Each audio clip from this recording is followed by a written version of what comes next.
In a village so quiet that even the snails wore slippers to avoid making noise, there lived a boy named Rami. Rami wasn't like other children who chased butterflies or collected shiny bottle caps. No, Rami spoke to stars. Every night, he'd whisper secrets to the sky, and every morning, he'd wake up hoping the stars had whispered back. But one morning, something strange happened. The morning star, the brightest light in the sky just before dawn, blinked at him. Twinkle, pause, twinkle-twin-twin. It wasn't just shining, it was winking. Rami rubbed his eyes, thinking he'd eaten too many moonberry pancakes the night before. But when he looked again, the star pulsed like a heartbeat. That night, as he lay under a blanket stitched with tiny comets, a soft voice floated through his window. Rami, the key is under the pillow of dreams. He checked under his pillow. Nothing. He checked under his socks. Nope. Then, as he yawned and turned to sleep, a tiny ting sounded from his windowsill.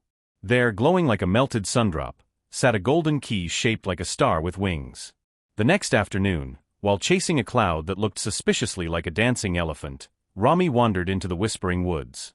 The trees there didn't grow bark, they grew secrets. Their trunks shimmered with silver words no one could read, and their leaves hummed lullabies when the wind blew. Deep inside the forest, Rami found a tree unlike any other. Its trunk was made of liquid silver, rippling like a frozen waterfall.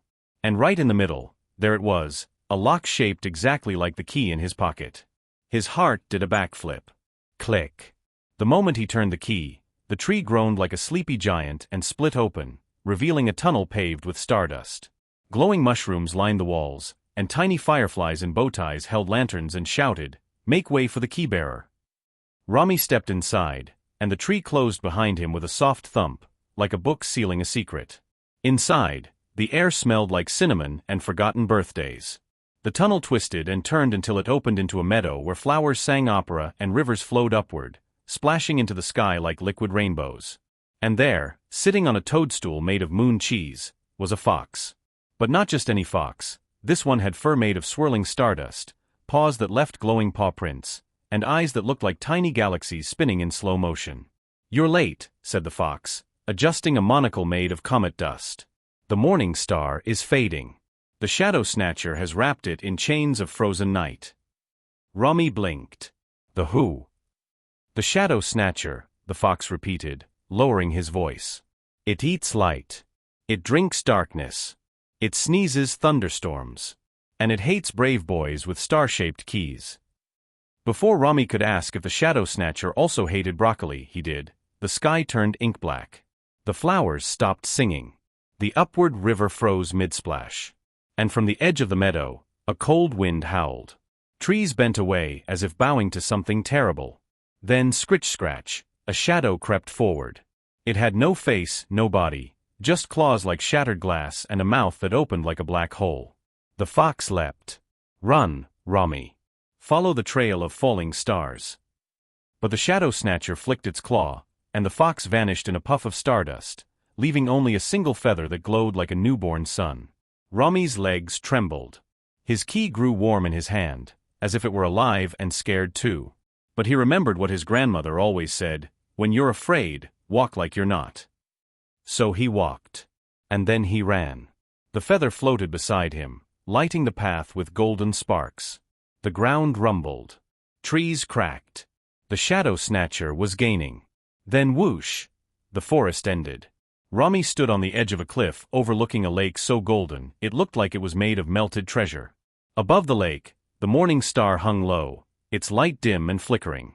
Thick chains of black ice wrapped around it, pulling it down like a kite caught in a storm. "This is it," Rami whispered. "The last light."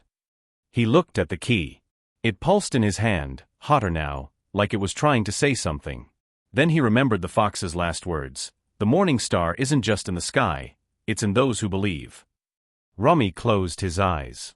He thought of bedtime stories, of fireflies in jars, of his mother's lullabies, of the way the first sunlight feels on your skin. He thought of hope. And then, he threw the key upward. It didn't fly like a key. It sang like a star. It blazed through the air, leaving a golden trail, and struck the ice chains. Crack! The ice shattered into a million glittering pieces. The morning star burst back to life, exploding in light so bright it turned night into day. The shadow snatcher screamed, a sound like broken records and angry cats, and dissolved into mist, blown away by a wind made of laughter. Rami fell to his knees, breathless. The golden lake shimmered. The feather landed softly on his shoulder. And from the sky, a voice warm and twinkling whispered, "Thank you, little star speaker." Then poof. He was back in bed. Sunlight streamed through his window. Birds chirped. His mother called, "Breakfast is ready, sleepyhead." Rami sat up, heart pounding. Was it all a dream? Then he saw it. On his pillow, glowing faintly, lay the stardust feather. From that day on, the morning star shone brighter than ever. Some say it even winks at Rami every morning. And late at night, if you listen closely near the whispering woods, you might hear a fox with galaxy eyes saying, "The next adventure is already beginning." But that is a story for another dawn. Will Rami return to the starlit forest? What other secrets does the feather hold? And could the shadow snatcher come back, stronger, hungrier, and ready to swallow the sun? Only the stars know, and they're not telling. Yet.